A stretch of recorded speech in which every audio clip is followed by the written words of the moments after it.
আসসালামু আলাইকুম।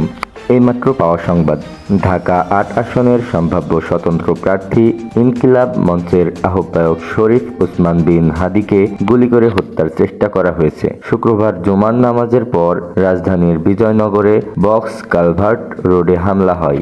হাদীকে আশঙ্কাজনক অবস্থায় ঢাকা মেডিকেল কলেজ হাসপাতালে নেওয়া হয়। হাসপাতালের পরিচালক ব্রিগেডিয়ার জেনারেল মোহাম্মদ আসাদুজ্জামান জানান, তার মাথার ভেতরে গুলি আছে। বর্তমানে অপারেশন থিয়েটারে সার্জারি চলছে। হাদীকে লাইফ সাপোর্টে রাখা হয়েছে। চিকিৎসকরা জানাচ্ছেন, হাদীর GCS in bilateral pupil dilated চিকিৎসা অনুযায়ী ব্রেন ডেথের আশঙ্কা রয়েছে। ঢাকা মেডিকেল পুলিশের ইনচার্জ মোহাম্মদ ফারুক বলেন, ওসমান হাদীকে মাথার গুলিবিদ্ধ অবস্থায় জরুরি বিভাগে আনা হয়। সেখানে আইসিসিতে চিকিৎসা চলছে। অবস্থা সংকটাপন্ন। ডিএমপির জনসংযোগ বিভাগের উপকমিশনার মোহাম্মদ তালেবুর রহমান জানান, হামলাকারীরা 3টি মোটরসাইকেলে করে এসেছিল। তারা হাদীকে গুলি করার পর দ্রুত পালিয়ে যায়। হাদীর সতীর্থরা হাসপাতালে রক্তের জন্য তৎপর। বিশেষ করে বি নেগেটিভ রক্তের প্রয়োজন হচ্ছে। পুলিশ, র্যাব ও সেনা হাসপাতালের নিরাপত্তা জোরদার করছে। হাদীর প্রার্থিতার প্রেক্ষাপটে ঢাকা ৮ আসনটি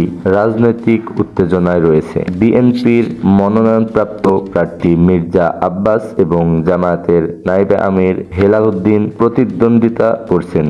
ইনকিলাব মঞ্চ হাদীর হাত ধরে গঠিত সাংস্কৃতিক ও রাজনৈতিক প্ল্যাটফর্ম। সব ধরনের আধিপত্যতাবাদের বিরুদ্ধে দাঁড়িয়ে স্বাধীনতা ও সার্বভৌমত্ব রক্ষা ও ইনসাফভিত্তিক রাষ্ট্র বিনির্মাণ লক্ষ্য হিসেবে ঘোষণা করেছে।